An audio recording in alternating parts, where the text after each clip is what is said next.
Benda tak payah modal kot. Ini kalau ada dikategorikan otai juga ni. Untung Tapi muda lagi ramai tau yang tanya Boy Jam pasal motor ni juga tau. Orang tanya pasal motor lama ni. Woi, ni bukan motor lama dah. Ini yang ada berjiwa baru. Oi. Sekarang ready di moto, Man Moto. Man motor Oi. Terjebaknya. Bot.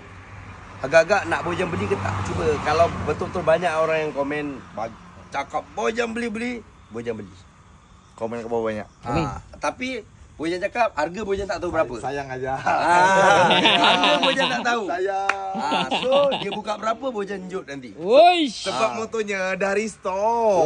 Itu yang aku rasa macam beratnya.